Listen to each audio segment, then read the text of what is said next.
that is going to cause them some injury. So we can talk about how the snake moves. It doesn't have a skeleton. Why doesn't it have a skeleton? What would be the benefits of not having a skeleton? What would the snake be able to do that other creatures can't do with a skeleton? Some children will talk to you about exoskeletons. They talk about things like crabs or crustaceans. They talk about creatures that have skeletons on the outside. Some children really like the, what are they called now? Is it not the Avengers? Is it the X-Men? X-Men. So they will talk about Wolverine, they will talk about Adamantium, they will talk about his skeleton, his powers, his abilities. So it's really nice just to get the children to talk a little bit at the beginning. So you might start off with a conversation about how many bones do we have? Who knows how many bones that we have? And in the chat, tell me, I don't know if you remember, we talked about this on Monday, how many bones do we have in the human body? How many bones do we have? 206. 206, well done, thank you. Well done. How many bones are we born with? How many bones are we born with? We're born with more than 206. How many bones are we born with? 200. Does anybody know? This is your extension task.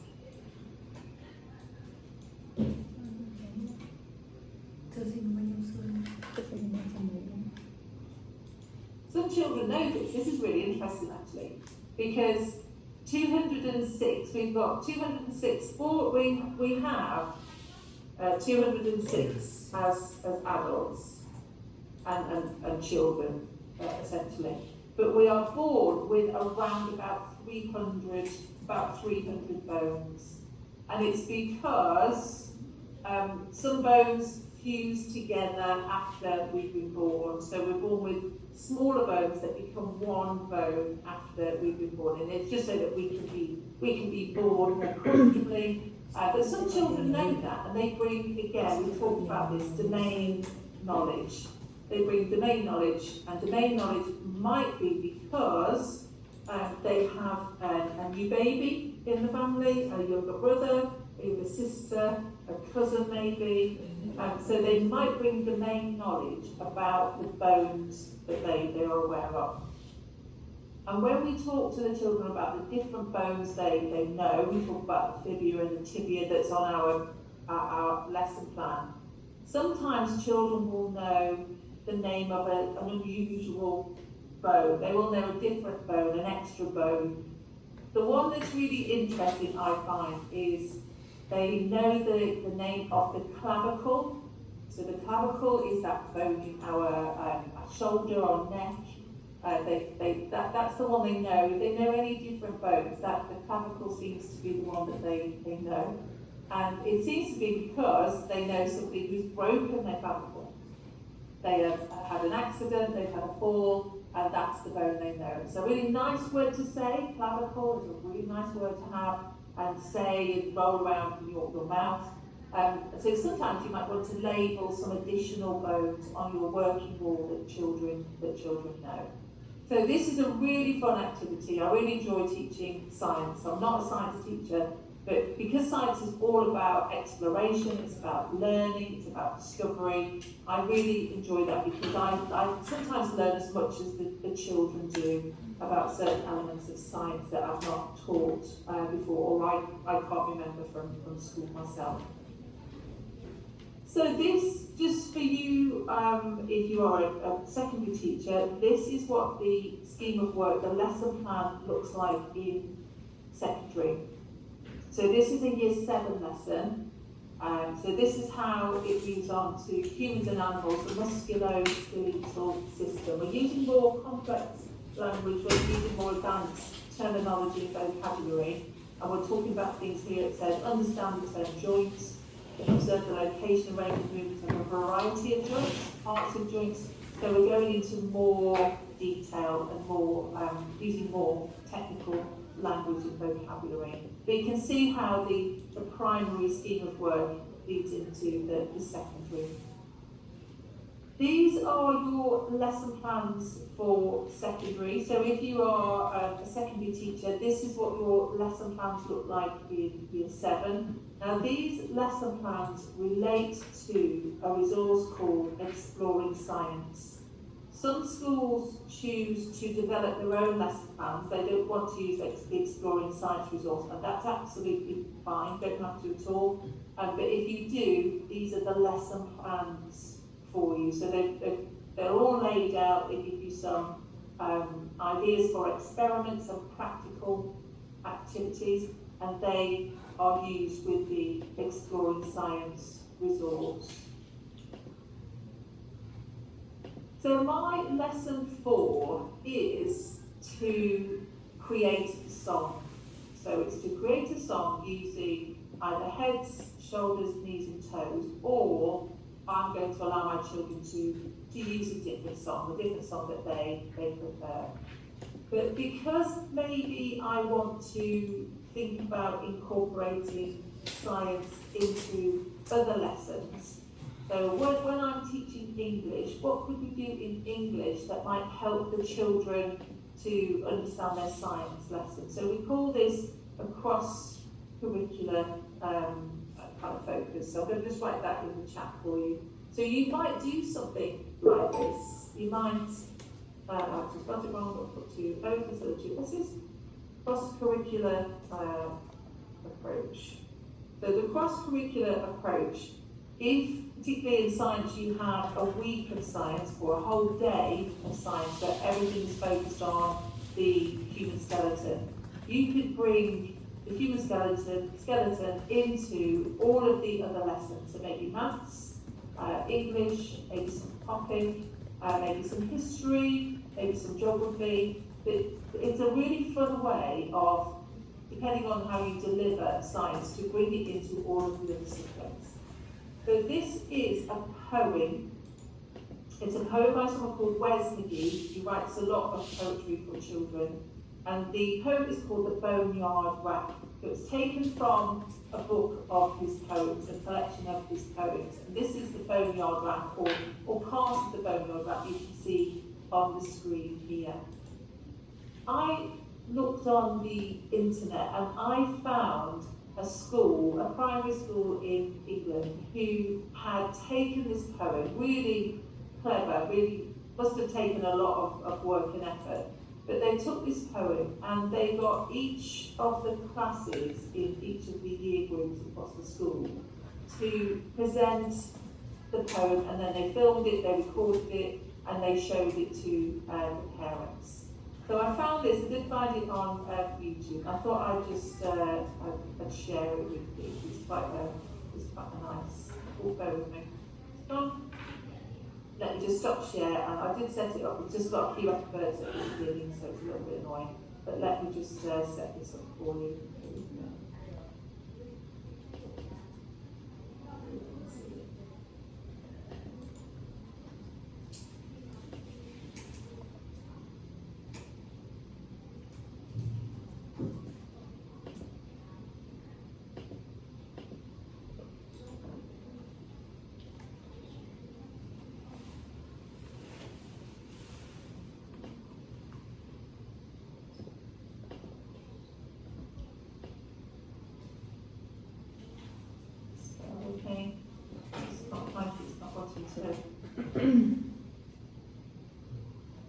Open up and zoom. Let me just see if I can do it this way. I'm just going to do Control C, so you'll let me do it. There we go. Right, managed to set it up. Let me just get rid of the adverts at the beginning. It's horrible little spray off. There we go. Skip the ads. Right, just bear with me. I'm going to reset this now. So this is from 2013. It's their summer performance. So let me just share this. It's only a couple of minutes, but it's a really fun video. It's just to give you an idea of something that you might want to do or to consider. You don't have to. It's not part of the lesson plan, but to create the song, I thought it would be nice to show them a song.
So just as an idea, don't have to do that, but I just thought that was really fun. I really liked that. So I showed that to my children just so that they could be inspired about what we wanted to try and try and achieve with our lesson.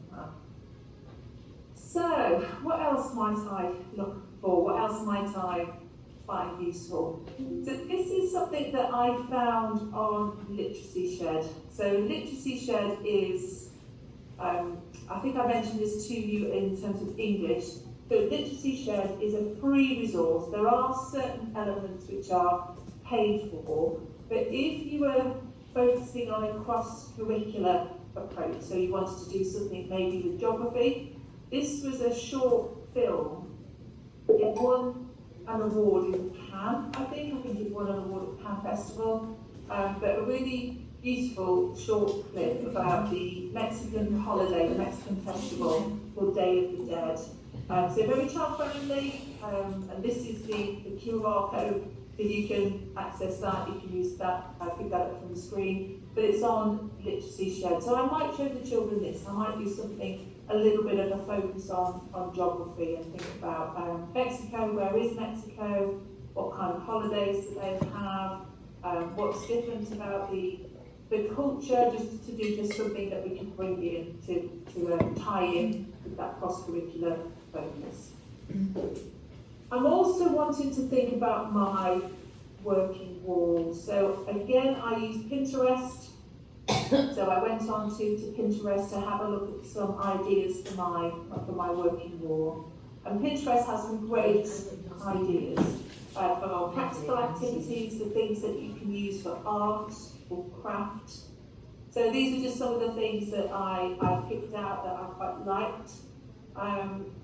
This one I thought was really fun. So this one we could do in class, or we might do this for homework, so they could assemble a pasta skeleton. So I can show this on the screen so that they've got an idea about what the pasta skeleton might look like, and they hopefully have that at home. They could easily get some rice or pasta, or they could use cotton buds. There's some image here where you can see just behind that they use cotton buds, but then they can use things that they can find at home. Maybe straws, they might be able to use straws, but things to create the skeleton. This is something else I quite like. This was a Play-Doh salt dough. So this is flour, water and salt, which we use to create a dough that they can bottle, that they can create the dough. So we could do this in class. They could do this at home also. This should be a fairly easy way for them to do something at home. I do tend to find that if I'm asking for them to do things like this with salt dough, as we call it, I do give them the recipe. I always send them the recipe. So just as a tip, send the recipe. So send the salt dough recipe home. Just because there'll be some parents that don't know how to perhaps pull that together. It's very quick, very easy. It's just water, flour, and salt. So what else am I going to do, or what else might I use as a teacher of science in this lesson? This is something that I use all the time. I use this company all the time. The website is called thewordsearch.com. I use this in primary and I use it in secondary teaching. So thewordsearch.com, it's a free website and it enables you to create your own word search. I think you have to have a minimum of 10 words. You have to have 10 words as a minimum. But you can create them for free. It takes seconds, doesn't take very long at all. And then you can print them, cut them out, put them in the children's books. And what it's really helpful for is spelling. So if the children need a reference for spelling, it's an active learning activity, so actively they're looking for the word on the word search. And what you can do is you can vary these. So you might have one word search with 10 simple words. For some children, you just want them to use those words. But you can also create a word search with more advanced words or additional words that you want to differentiate or challenge some children to use different words. It's great for spelling. They can use it for spelling tests, but if they've got it in their books, you might say to them, let's write a paragraph using 3 of the words in our word search. So they get to choose, it's active learning, you've been coached, you set that up. So let's write a paragraph using 3 of the words. You choose the words. So you might want to create a particular word search where you've got words that you really want them to practice spelling and using. It could be that you've got some rhyming words, so they all, homophones, they all sound the same, so they can write a poem. So which that could be quite fun. Feed, treat, seat, meet. So you've given them a list of words that all sound the same, mean different things, and they can write a poem that they have a rhyme to that poem. So you can do lots of fun things with the word search. I use it in lots of different ways. So what else? Now this is a group of colleagues. I thought I'd show you these because these are quite fun. So this is pre-pandemic, back before the world was very different place, when we travelled more. We didn't do really any training online as we do now. But this was a group of teachers in Sri Lanka that we facilitated some active learning in the classroom. So we talked about this lesson, we talked about creating the skeleton, we talked about the song, we did a song, we actually created a song, and we used everything we could think of or find in the classroom to create a skeleton. So you can see on the left there we've got the rib cage, and we use the balloons for lungs. We had one of our teachers, we talked about having an accident and having the bones set. And then we used some pipe cleaners, and we used some posters, and we used everything that we could find. We were very proud of what we did in that session. So we thought we'd share those photographs with you. So I hope you enjoyed those. And this is, again, just it's quite nice sometimes to do this practically ourselves as teachers, just so we can see what it is that we're asking the children to do as well. Personalising an IQLS science lesson. I am going to send you this. I'm going to send you this PDF. I'm going to send it in the break. When we have a break, I'm going to email you the handouts for this session. So you can use this for this session. You can use it for any lesson. But it's sometimes a nice way to reflect as teachers and think, for this lesson, how might I use active learning? What ideas do I have? What opportunities are there for formative assessment throughout the lesson? When can I stop and check that we are on track? And also, what kind of critical thinking questions might I use? Where might I use my critical thinking techniques in this particular lesson or in any lesson of your choice? So let's have a look then at the resources. So on the left-hand side, we've got Exploring Science. So if you are a secondary teacher, this is the resource. If you are a primary teacher, we have Science Bug International. We also have PIPS, the primary international, Pearson International Primary Science. So you've also got a choice because you've got PIPS as well. If you are interested in either of the primary or the secondary resources, then if you speak to your Pearson rep, speak to your Pearson coordinator at school, he or she will speak to the rep and you can have a look at the resources. You can have a trial of those resources. Something additional that I found for you was the website for the Royal Society. The Royal Society is based in London. It's the longest continuous Royal Society in the world. It's been running for over 100 years, and it's got some really great resources for us as class teachers. All free. So I've just done a quick screenshot for you. So the website is royalsociety.org. And then this is a QR code if you want to go straight to the teaching resources for children in primary and secondary schools.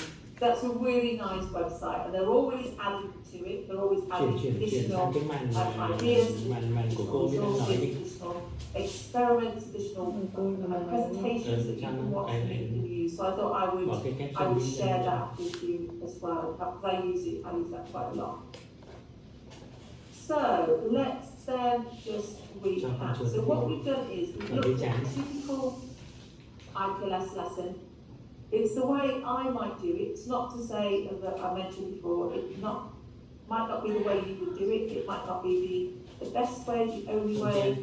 You know your children better than a lesson plan, better than a scheme. You will know what your children will engage with. It will depend on the number of children you have in the class, how many boys and girls you have, how many groups you can make. If you've got 10 children, is that 2 groups of 3 and a group of 4? You will know what works best for you in your classroom.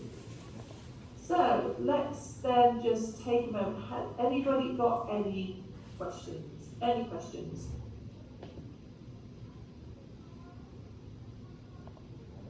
Any comments, any observations about that lesson? And I'd be really grateful because, as I say, it's not necessarily the best way or the only way, but how might you do that lesson differently?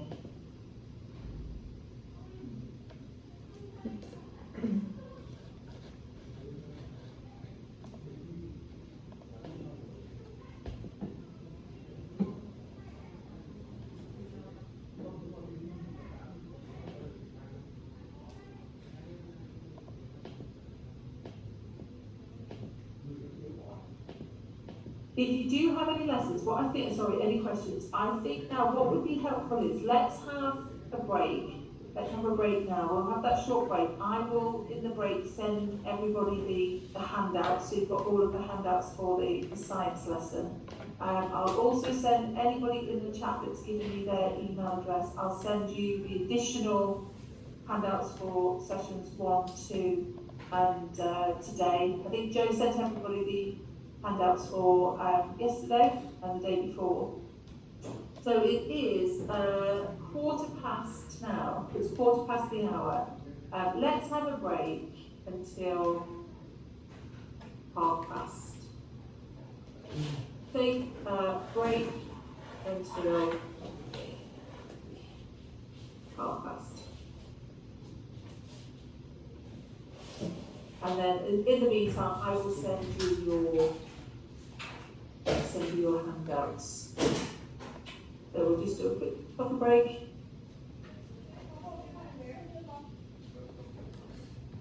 And then we'll be back.